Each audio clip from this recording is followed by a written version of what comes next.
안녕하세요. 매일 새로운 사연을 전하는 읽어주는 사연 라디오입니다. 구독과 좋아요, 많은 공유 부탁드립니다. 오늘의 사연 시작하겠습니다. 안녕하세요. 정신 나간 신우 때문에 이혼한 30대 여성입니다. 사실 신우가 아무리 제정신이 아닌 것 같아도 남편만 똑바로 방패 노릇을 해주었다면 이혼까지 가지는 않았겠죠. 하지만 남편이 재고시를 못하니 시쳇말로 피보는 건 저더라고요. 그래서 이혼하게 되었네요. 남편하고는 지인의 소개로 만났는데 깔끔하고 단정한 첫인상이 마음에 들었어요. 그리고 첫 만남임에도 불구하고 대화거리라던가 갈만한 장소들을 여러 가지 변수를 고려해 짜온 것이 인상적이었죠. 제가 구두를 신고 올지 운동화를 신고 올지 몰라서 각각 코스를 짜왔다는데 뭔가 저를 되게 위해주는 느낌이라 좀 감동적이기도 하고 고맙기도 했고요. 아무튼 그렇게 첫 만남부터 좋은 인상을 받았기에 애프터가 들어왔을 때도 거절하지 않았고 이후로 몇 번의 만남을 더 갖다가 진지하게 연애를 시작했어요. 그리고 연애한 지 2년 만에 남편에게 프로포즈를 받고 정식으로 부부의 연을 맺었습니다.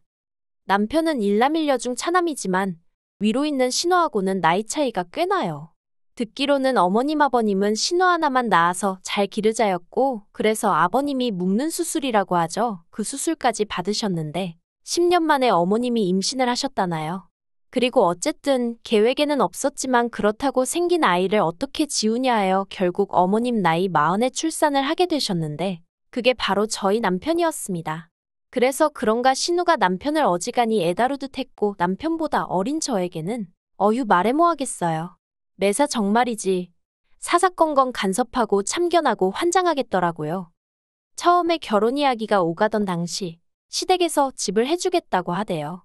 그리고 이 약속을 믿은 저희 친정에서는 본격적으로 결혼 준비를 해나가는 과정에서 제법 큰 금액의 현찰 예단을 건넸는데 이후로 황당한 이야기를 듣게 되었어요. 어머님 아버님이 집을 해주신다는 게 현찰로 1억을 해주시고 나머지는 대출을 받아주신다는 얘기였단걸요. 그리고 그 대출은 당연히 저희가 갚는 거였고요.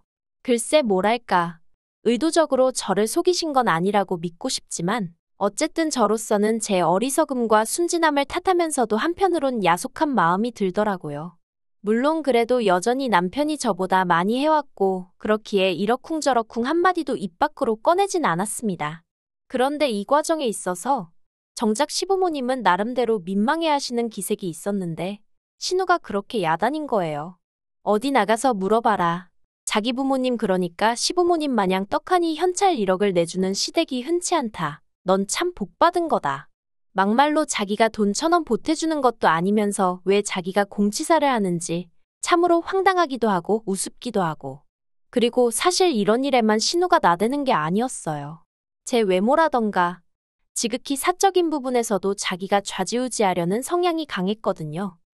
신혼집이라고 해도 전세긴 했지만 어쨌든 집들이는 해야 한다는 신우의 성화에 못 이겨 결국 결혼하고 2달 만에 집들이를 하게 되었습니다. 신우는 이때도 자기는 집들이 때 일가 친척들을 다 불러야 했는데 저는 시부모님과 자기 식구만 초대를 하니 얼마나 좋냐며 복 터졌단 소리를 해대고 난리였어요. 하지만 솔직히 암만 옆에서 너 참 복 받았다고 말한들 저는 그런 생각이 안 들었거든요. 에휴. 아무튼 매번 신우는 넌 참 복 받았다 운도 좋다 요새 이런 시댁이 어딨냐. 아주 그 소리를 입에 달고 살더라니까요. 게다가 집들이 당일엔 이런 일도 있었어요. 시부모님과 함께 도착한 신우가 대뜸 다른 것도 아니고 제 머리를 지적하기 시작했습니다. 결혼까지 한 여자가 아직도 머리를 안 잘랐냐며 저더러 너는 이제 아줌마니까 머리 치렁치렁하게 하고 다니지 말고 귀 밑으로 깔끔하게 자르라면서 사람이 게을러 보이네 어쩌네. 그런데 제가 실은 고등학교를 졸업한 이후로는 늘 머리를 길러서 몇 년에 한 번씩 소아암 센터에 기부를 하고 있었거든요. 그래서 신우가 자르란다고 내내 자를게요 할 상황이 아니었지요. 신우 성격에 내 자를게요 해놓고 안 자르면 그걸로 또 잔소리를 어지간히 해댈 게 뻔하기도 했고요. 하지만 그렇다고 제 입으로 기부를 하려고 기르는 중이에요 하려니 뭔가 낯뜨겁고 그래서 적당히 웃으며 앞으론 깔끔하게 틀어올릴게요 했더니 대뜸 너 내 말 무시하냐면서 보는 사람 더우니까 자르라고 하며 소리를 지르는 게 아니겠어요? 순간 벙찌고 그제서야 심해부가 신우더러 갑자기 왜 그러냐며 저한테 미안하단 식으로 눈치를 하는데 가만히 있다 뺨 맞는 기분이 이런 건가 싶더라니까요. 그리고 저는 솔직히 남편이 나서서 신우한테 말 한마디라도 단호하게 해주길 바랬거든요. 그런데 기껏 남편은 한다는 말이 저더러 다음에는 모자라도 쓰고 있으랍니다. 굳이 싫은 소리 들을 필요는 없지 않냐면서요. 그리고 더 어이가 없었던 건 그렇게 평소에 저한테 경우를 따지고 도리를 따지는 신우가 정작 지 자식 교육은 개판을 쳐놨다는 거예요. 도대체 집구석에서 가정교육을 어떻게 시킨 건지 애들 상대로 이렇게 표현하기도 뭐하지만 예의범절이라곤 하나도 모르고 지들 뜻대로 안 되면 발악을 해대기 일쑤였으니까요. 물론 그나마 다행이라고 해야 할지 심해부는 최소한 저희 집이든 시부모님 댁이든 자기 집이 아니면 나름대로 애들 단속은 하려들고 다른 사람들 눈치는 살피는 듯 했지만 이번에도 신우는 자기 애들이 개성이 강해서 그렇다나 어쩐다나 말도 안 되는 핑계를 대면서 당당하기는 어찌나 당당하던지. 그리고 엄마라는 사람이 막말로 배째라는 식으로 나와버리니까 이건 뭐 부모가 저 따위니 애가 저 모양이란 소리가 절로 나올 수밖에 없었죠. 신우에게는 중학교 다니는 아들 하나랑 초등학교에 다니는 아들 하나 총 두 아들이 있는데 두 아들들 다 게임에 환장을 해서는 어른들이 있는 자리에서도 손에서 핸드폰을 놓지 못하더군요. 심지어 밥을 먹으면서도 눈은 핸드폰에서 떼지를 못해선 걸핏하면 무럽지르고 밥 흘리고. 그런데 어이없는 건 지 자식이 그러면 신우건 심해부건 부모가 돼서는 핸드폰을 뺐던가 해야지. 그럴 생각도 없고 어질러진 식탁을 치울 생각도 안 해요. 그리고 그러다 한 번은 시조카가 지 국그릇을 바닥에 쏟았는데 워낙 평소에도 잘 엎지르니까 플라스틱 그릇에 줘서 그릇은 안 깨졌지만 그래도 식탁 밑이 엉망이 되었죠.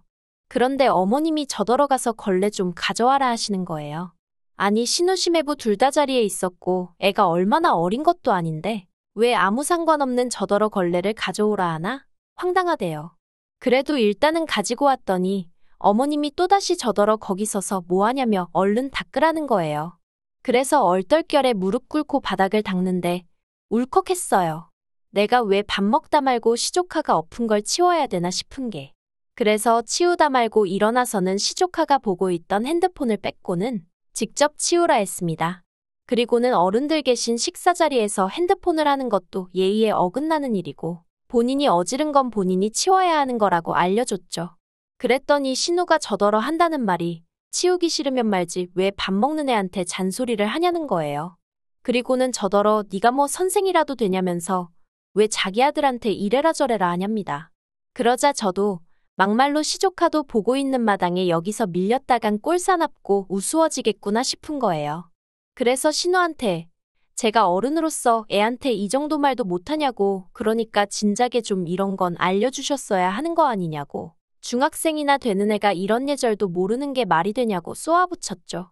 그랬더니 신우가 당장이라도 저를 한 대 칠 기세로 너 지금 뭐라고 했냐고 소리를 지르는데 그제서야 심해부가 처남댁이 틀린 소리 한 것도 아닌데 뭘 그러냐며 신우를 말렸고 뭐 그렇게 대충 분위기가 수습이 되긴 했습니다만 그때도 저희 남편은 침묵만을 지키고 있었기에 참으로 한심하대요. 하지만 이런 일들이 반복되었음에도 불구하고 가족 모임 자체를 중요시하는 아버님 때문에 신우네랑은 어쩔 수 없이 1년에 몇 번이고 마주칠 수밖에 없었습니다. 그리고 그럴 때마다 저는 정말 돌을 닦는 심정으로 신우네 식구들을 상대하곤 했죠. 하지만 결국 지렁이도 밟으면 꿈틀한다는 말처럼 저도 더는 참을 수 없어서 폭발하고 말았으니 그건 결국 신우의 오지랖 때문이었어요. 이 일로 이혼을 하게 된 것도 사실이고요. 사실 제가 남편과 결혼하던 당시 시부모님께서 말씀하시기를 재산은 없다고 하셨어요. 남편 말로는 어머님이 젊어서 제사 문제로 어지간히 큰어머님께 같은 며느리 입장임에도 불구하고 시달리셨는데 며느리한테 차마 그 꼴을 보여줄 순 없다며 아들이 장가가면 더는 큰 집에 안 가시겠다고 선포를 하셨다고 했거든요.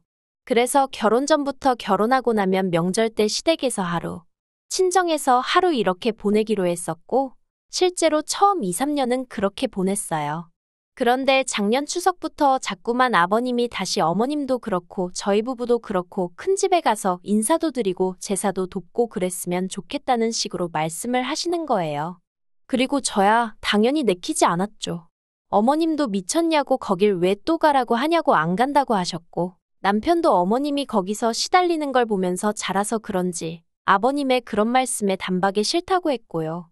하지만 하도 아버님이 난리를 치셔서 결국 어머님은 안 가시고 저희 부부만 다녀오게 되었는데, 이렇게 표현해도 될지 모르겠지만 큰아버님이나 큰어머님이나 저희 어머님이 왜 그렇게 싫어하시는지 참으로 알만한 성격이었어요.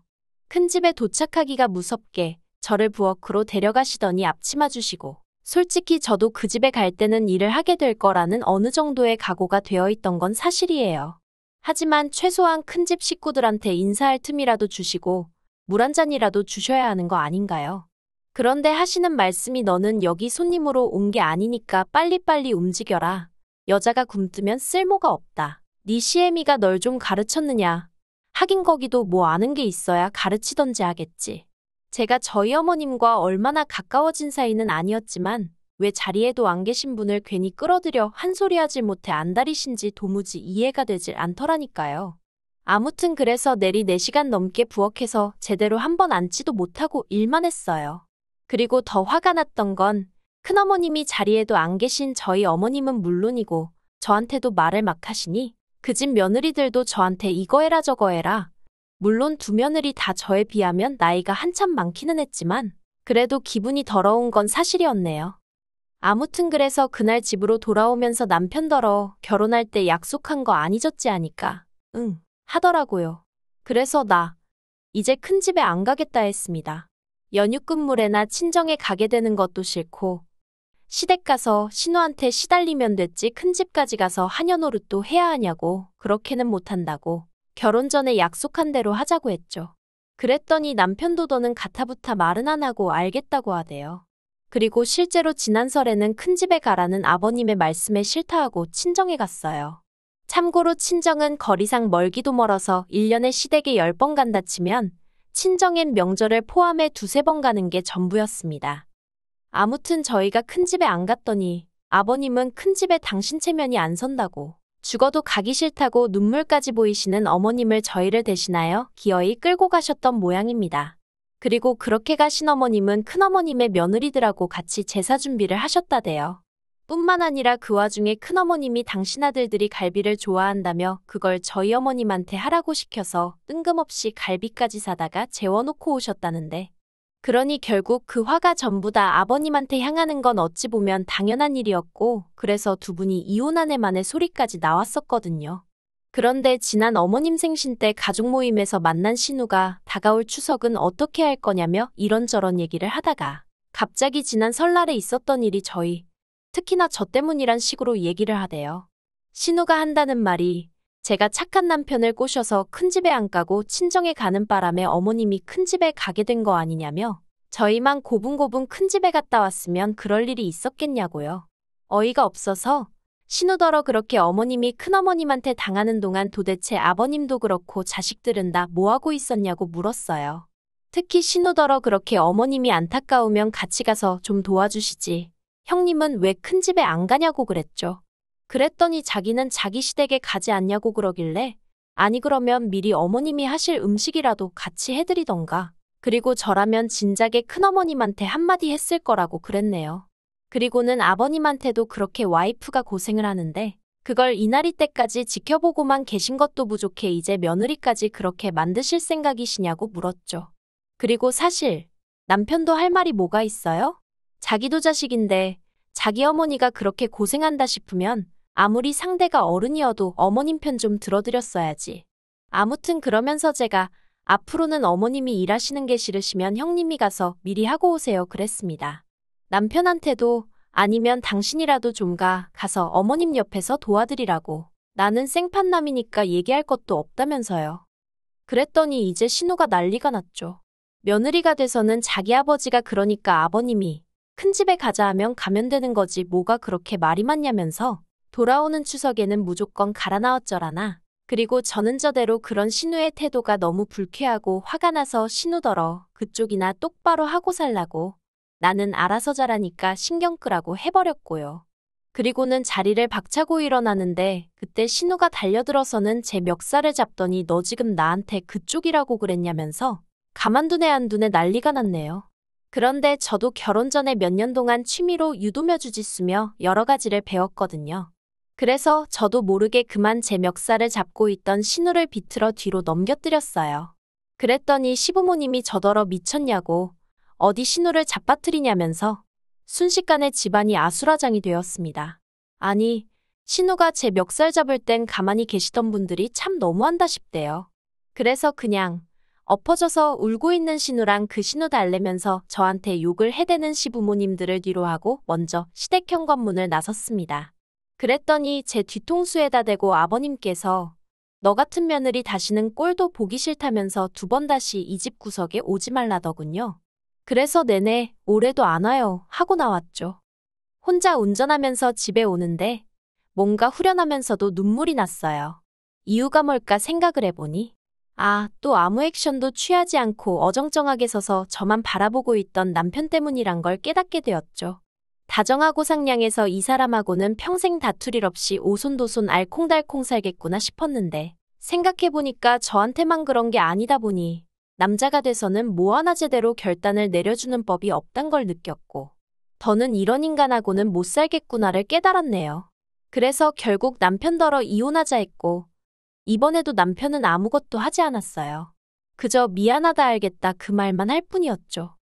그런데 황당하게도 이혼 서류 접수하고 그 이야기가 신우 귀에도 들어갔는지 신우에게 연락이 왔습니다. 그리고 신우가 한다는 말이 제가 자기에게 한 모든 걸 용서할 테니 자기는 저에게 바라는 게 없다며 그저 어머님 아버님에게 상냥한 며느리가 되어줬으면 한다고. 그러니 이혼은 하지 말고 내 동생이랑 잘 살아봐. 솔직히 올케한테 내 동생 정도면 분에 넘치고 올케 진짜 복 받은 거라니까 라는 헛소리를 또 하대요. 미친. 복 같은 소리 한다고 제대로 똥 밟은 기분이라고 했습니다. 세상에 똥 밟고도 복 받았다 하는 정신 나간 엑스도 있느냐고 한마디 하곤 더는 전화하지 말라 했어요. 어휴, 이제 내일이면 저는 완전히 자유예요. 아싸. 긴 이야기 들어주셔서 감사합니다. 오늘의 사연은 여기까지입니다. 구독과 좋아요, 알람 설정해주시면 앞으로 더 좋은 사연으로 찾아오겠습니다. 감사합니다.